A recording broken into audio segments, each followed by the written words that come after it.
जैसे ब्रह्मा जी को अहंकार आ गया, ब्रह्मा जी ने कृष्ण भगवान की परीक्षा ली, देवी देवताओं को भी अहंकार आता है। एक बार पृथ्वी माता को अहंकार आ गया। क्या अहंकार आ गया? बोले मैं सबसे बड़ी हूं। पृथ्वी माता क्या कहती है कि मैं सबसे बड़ी हूं, मैंने पूरे संसार का भार उठा रखा है, मैं सबसे बड़ी। अब शेषनाग क्या कहते हैं? शेषनाग बोले यदि तुम बड़ी मेरे ऊपर कैसे पड़ी, यदि तुम बड़ी मेरे ऊपर कैसे पड़ी, इसलिए मैं तुमसे बड़ा हूं। अब शेषनाग को अहंकार आ गया, बोले मैं सबसे बड़ा हूं। अब शंकर भगवान जी बोले यदि तुम बड़े मेरे गले में कैसे पड़े, इसलिए मैं तुमसे बड़ा हूं। तो शंकर भगवान जी को हो गया कि मैं सबसे बड़ा, मैं बड़ा। तो कैलाश पर्वत बोला यदि तुम बड़े मेरे ऊपर कैसे खड़े, मैं आपसे बड़ा हूं। और शेषनाग को अहंकार आ गया, कैलाश पर्वत को अहंकार आ गया, बोले मैं सबसे बड़ा। अब रावण बोले यदि तुम बड़े मेरे हाथ पे कैसे पड़े। एक बार रावण ने कैलाश पर्वत को उठाने का प्रयास किया था ना, रावण बोले यदि तुम बड़े मेरे हाथ पे कैसे पड़े। रावण बोला मैं सबसे बड़ा, रावण को अहंकार आ गया। बाली बोला यदि तुम बड़े मेरी कांख में कैसे दबे। एक बार बाली ने रावण को कांख में दबा लिया था। बाली बोला मैं सबसे बड़ा, बाली बोला मैं बड़ा। राम जी बोले यदि तुम बड़े मेरे पैरों में कैसे पड़े, मैं तुमसे बड़ा। राम जी ने बाली को मार दिया। राम जी बोला मैं बड़ा, राम जी बोला मैं बड़ा, कृष्ण जी बोले मैं बड़ा। दो भक्तों के बीच में झगड़ा हो गया। एक ने बोला राम जी बड़ा, एक ने बोला कृष्ण जी बड़े। एक ने पूछा आपके राम जी कैसे बड़े।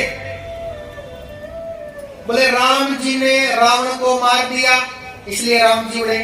बोले सुनो, आपके राम जी ने तो बादाम खाए थे, बादाम खाए थे ना, इसलिए रावण को मार दिया। बोले हमारे कृष्ण जी बड़े हैं। बोले कृष्ण जी कैसे बड़े हैं। बोले कृष्ण ने 6 दिन के ने पुत्रा को मार दिया, सट्टासुर को मार दिया, इसलिए कृष्ण बड़े। दोनों के बीच में झगड़ा हो गया। एक बोले राम जी बड़े, एक बोले कृष्ण जी बड़े। उनके बीच में मैं चला गया शक्तिमान बन के। मैं बोला सुनो बड़े कौन से हैं, सुनो। चाहे राम कहो चाहे कृष्ण कहो, दोनों का मतलब एक ही है। चाहे राम कहो चाहे कृष्ण कहो, दोनों का मतलब एक ही है। श्री राम ने रावण मारा था, श्री कृष्ण ने कंस को पछाड़ा था। श्री राम ने रावण मारा था, श्री कृष्ण ने कंस को पछाड़ा था।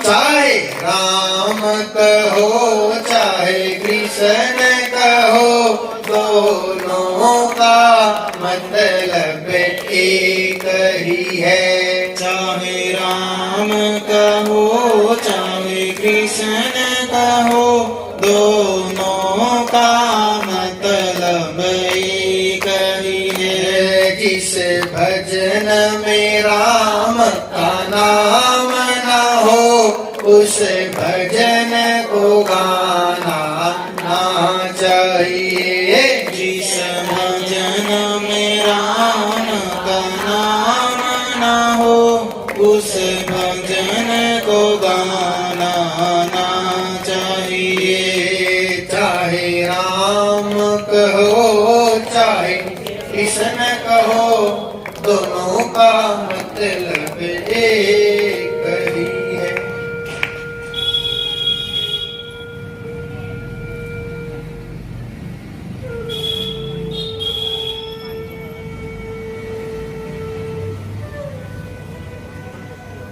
कई बोलते हैं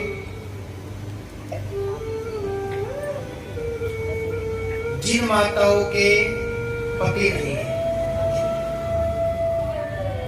कई बोल देते हैं, बोले वो कलश नहीं उठा सकती, भागवत में कथा नहीं सुन सकती। ये गलत है, ये बोलना गलत है। भगवान तो सबके थे, सबके हैं और सबके रहेंगे। किसी का हक नहीं है कि आपको भगवान से दूर करे। जो आपको भगवान से दूर करे, आपको भगवान से दूर करने का प्रयास करे, वो सबसे बड़ा शत्रु है। किसी भी हालत में आप कथा सुन सकते हैं। यदि नारी अवित्र है, खाना नहीं बना सकती, झूठी पड़ गई 6 दिन 7 दिन, तो वो भगवान का स्पर्श नहीं कर सकती, लेकिन वो कथा सुन सकती। कई माताएं कथा में आती इसी तरह से, तो कथा में आ सकते हो, कथा सुन सकते हो, कोई दिक्कत वाली बात नहीं है। लेकिन आप आरती नहीं कर सकते, स्पर्श नहीं कर सकते, आराम से बैठो पीछे, आराम से बैठ के कथा सुन सकते हो। मैं कितनी बार समझा चुका हूं। आरती से याद आ गया, आरती करते समय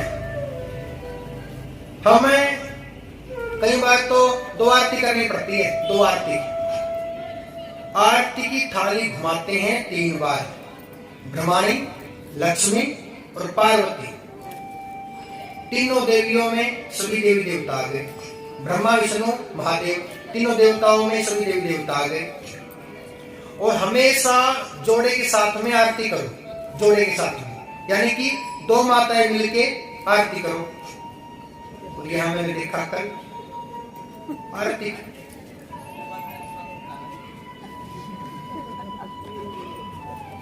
मैया कम से कम बिल्कुल आराम से थाली की परिक्रमा लगाती है 10 बार। बोलना पड़ता है भैया आगे भी खड़े, पीछे खड़े, आपके आगे करो, सिर्फ 3 बार। और कई माताएं तो बेटा नौकरी लग जाए, बहू भी लग जाए, पोता भी हो जाए, एक दिन में सब हो जाए, लगी पड़ी है। थोड़ा नियम से, प्रेम से, आराम से, जोर से बोलना पड़ेगा। राधे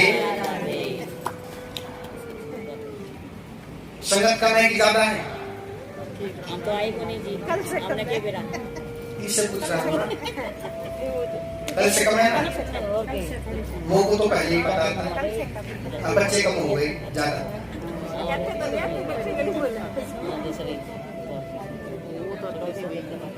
कल भगवान की शादी है। पूरी भागवत में कल की जो भागवत है वो सबसे बड़ी भागवत है। कई व्यक्ति बोलते हैं, कई माताएं हमारे पास आती हैं, बोले भगवान, हम सारा दिन भगवान की भक्ति करते हैं, हमारे घर पे नुकसान क्यों होता है, दुख क्यों मिलता है, सच्चे भक्तों को परीक्षा क्यों देनी पड़ती है। मैं बोला सुनो मैया, भगवान पापी के पास में क्या करेंगे जाके, जो कि दुष्ट है, पूतना कपटी है। भगवान ने पूतना को देखा ही, यहां भी देख लो, तो पूतना कपटी है, तो भगवान ने पूतना की ओर देखा ही नहीं, बोले पूतना कपटी है। जो पापी होते हैं, दुष्ट होते हैं, भगवान उनसे दूर हो जाते हैं, दूर हो गए। ऐसे ही भगवान जो पापी है, दुष्ट है, उनके पास में क्या करेंगे जाकर, भगवान सच्चे भक्तों की परीक्षा लेते हैं। और परीक्षा के बाद में सब्र का फल मीठा होता है। तो एक मैया बोली पंडित जी हमें कब मिलेगा फल, कितने साल तो हो गए, हम भगत हैं भगवान के सच्चे, सच्चे भक्तों को परीक्षा क्यों देनी पड़ती है, सच्चे भक्तों को देर से क्यों मिलता है। मैं बोला सुनो भैया बताता हूं। तो हमने उनको समझाया। एक बार एक संत भिक्षा मांगने आ गया। जब भिक्षा मांगने आ गया, अलग जगाई भिक्षाम देही। देवी को पता चला संत आए हैं, ऋषि मुनि आए हैं भिक्षा मांगने के लिए।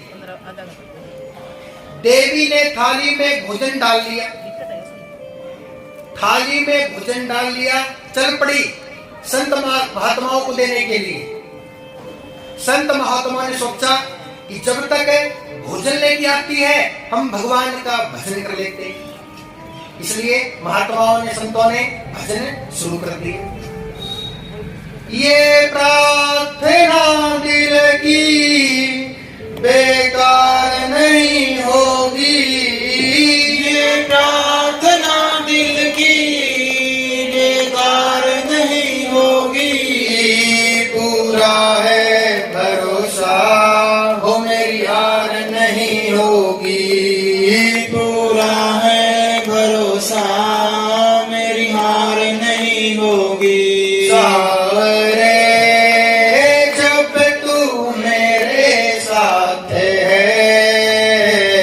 सावरे सर पे तेरा हाथ है। मैं हार जाऊं ये कभी हो नहीं सकता। मैं हार जाऊं ये कभी हो नहीं सकता। बेटा अगर दुख में पिता सो नहीं सकता। बेटा अगर दुख में पिता सो नहीं सकता।